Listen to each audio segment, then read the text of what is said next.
Since 1956, Fort Lewis College has offered students a liberal arts education in Durango, Colorado.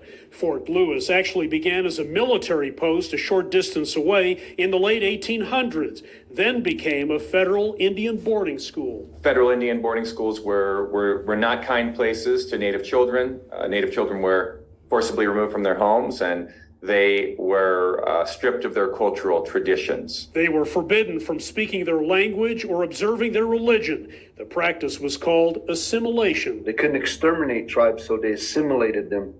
That's where these boarding schools came in. Manuel Hart, chairman of the Ute Mountain Ute tribe, says the story of this school and others, the fact that a number of students never returned home, has largely remained untold until now.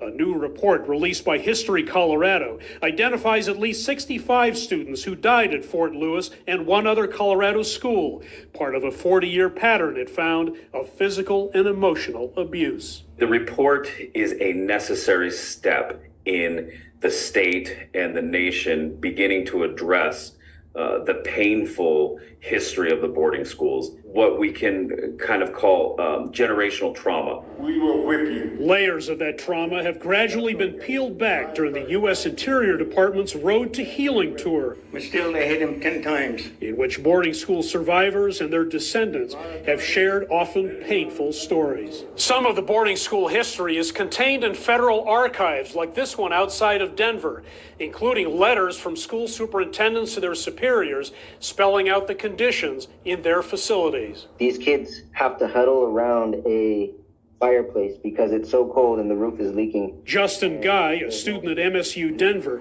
came here to research the practice of forced student labor, which he says was common. A lot of the farming families all around the school know about this, and they're trying to exploit the kids at the school to get them to come work very, very cheaply. They would pay the school, they wouldn't pay the kids, and so the kids would not be able to go home for summer. One letter was from a parent to a superintendent. I'm writing to inquire about my child, and my worst fear is, of course, that they have passed away.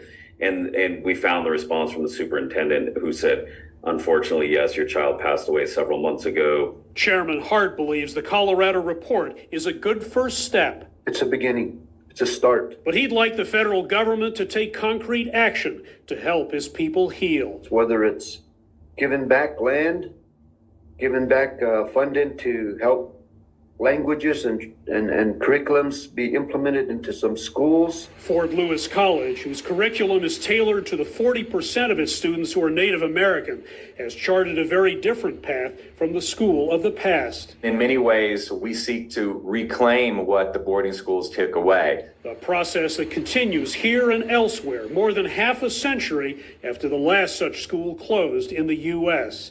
Hendrik Sabrandi, CGTN, Broomfield, Colorado.